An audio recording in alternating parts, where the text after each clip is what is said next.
ഞാൻ ഗൾഫിലാണ്. കൊമ്പൂച്ച എന്ന പേരിലുള്ള ഒരു വെള്ളം ഇപ്പോൾ വിപണിയിലുണ്ട്. അതിൻ്റെ വിധി എന്താണ്? അത് ലഹരിയിൽ പെടുമോ എന്നൊക്കെയാണ്. ലഹരിയിൽ പെടുന്നതാണെങ്കിൽ നമുക്ക് കുടിക്കാൻ പറ്റില്ല. ലഹരി ഇല്ലാത്തതാണെങ്കിൽ നമുക്കത് ഉപയോഗിക്കുന്നതിന് വിരോധവുമില്ല. ഇവിടെ നമ്മളെപ്പോഴും മനസ്സിലാക്കേണ്ടത് എന്താണെന്ന് വെച്ച് കഴിഞ്ഞാൽ വ്യത്യസ്തങ്ങളായ രൂപത്തിലുള്ള പാനീയങ്ങളും മറ്റുമൊക്കെ വിപണിയിൽ എപ്പോഴും വന്നുകൊണ്ടിരിക്കും. ഒന്ന്, അത് എപ്പോഴാണ് ഹറാമാകുന്നത് എന്നൊരു അടിസ്ഥാനം നമ്മൾ പഠിച്ചു വെച്ച് കഴിഞ്ഞ് കഴിഞ്ഞാൽ പിന്നീട് ഇത് ഹറാമാണോ അത് ഹറാമാണോ എന്നുള്ളത് നമ്മൾ പിന്നെ ഭയപ്പെടാതെ തന്നെ നമുക്കത് ഉപയോഗിക്കാൻ കഴിയും. അവിടെ ശ്രദ്ധിക്കേണ്ടത് എന്താണെന്ന് വെച്ച് കഴിഞ്ഞാൽ, ഒന്ന്, നമ്മുടെ തലച്ചോറിനെ ബാധിക്കുന്ന രൂപത്തിലുള്ള ലഹരി അതിൽ വരുന്നുണ്ട് എങ്കിൽ അത് ഏത് പേരിലിറങ്ങിയാലും അത് ഹറാമ് തന്നെയാണ്. നമുക്കത് ഉപയോഗിക്കാൻ പാടുള്ളതല്ല. അതൊരു സാധാരണ മനുഷ്യൻ അത് ഉപയോഗിച്ച് കഴിഞ്ഞാൽ, വലിയ ലഹരിക്ക് അടിമപ്പെട്ട ഒരുത്തന് ചിലപ്പോൾ കുറച്ച് കാര്യങ്ങൾ ഉപയോഗിച്ചെന്ന് വിചാരിച്ച് ലഹരി ബാധിക്കുന്നില്ല, അതുകൊണ്ട് എനിക്ക് ഹലാലാണെന്നല്ല. ഒരു സാധാരണ നോർമൽ മനുഷ്യൻ അത് ഉപയോഗിച്ച് കഴിഞ്ഞാൽ അയാൾക്കത് ലഹരിയിലെത്തുന്നുണ്ടോ എങ്കിൽ അത്തരത്തിലുള്ള കാര്യങ്ങൾ, അത് എത്ര ചെറിയ ലഹരിയാണെങ്കിൽ നമുക്കത് ഉപയോഗിക്കാൻ പറ്റുകയില്ല.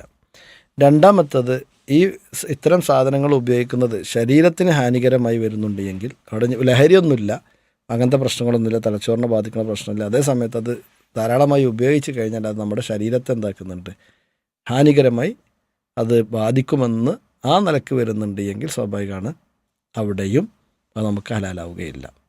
അതായത് ബുദ്ധി സംരക്ഷണം, ജീവൻ സംരക്ഷണം, ധനസംരക്ഷണം പോലെയുള്ള കാര്യങ്ങളൊക്കെ നമ്മുടെ മതത്തിൻ്റെ നിയമങ്ങൾ ഉണ്ടാക്കുന്നിടത്ത് അടിസ്ഥാന കാര്യങ്ങളായിക്കൊണ്ടാണ് നമുക്ക് പഠിപ്പിക്കപ്പെട്ടിട്ടുള്ളത്.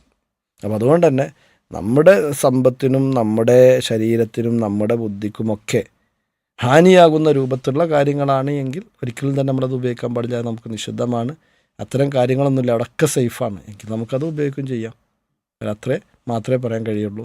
കാരണം ഇന്നിപ്പോൾ ഒരു കൊമ്പുച്ച എന്ന് പറയുന്ന രൂപത്തിലുള്ള ഒരു സാധനത്തെക്കുറിച്ച് ചോദിക്കുന്നു. അതിൽ വ്യത്യസ്ത രൂപത്തിലുള്ള ഫ്ലേവറുകൾ ഉണ്ടാകാം, വ്യത്യസ്ത രൂപത്തിലുള്ള കാര്യങ്ങളുണ്ടാകാം.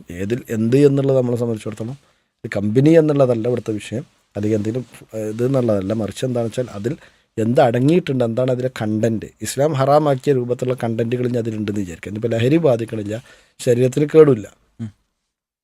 അതേസമയത്ത് ഇസ്ലാം ഹറാമാക്കിയ രൂപത്തിലുള്ള പന്നിയുടെ അതുപോലെയുള്ള സാധനങ്ങൾ, അല്ലെങ്കിൽ ശവങ്ങളുമായി ബന്ധപ്പെട്ട് അല്ലെങ്കിൽ നജിസുമായി ബന്ധപ്പെട്ട കാര്യങ്ങളൊക്കെ ഒരു പാനീയത്തിലോ അല്ലെങ്കിൽ ഉണ്ട് എന്ന് നമുക്ക് ബോധ്യപ്പെട്ട് കഴിഞ്ഞാൽ, അതിൻ്റെ കണ്ടൻറ്റ് പരിശോധിച്ചപ്പോൾ ബോധ്യപ്പെട്ട് കഴിഞ്ഞാൽ നമ്മൾക്ക് അത് ഉപയോഗിക്കാൻ പറ്റില്ല.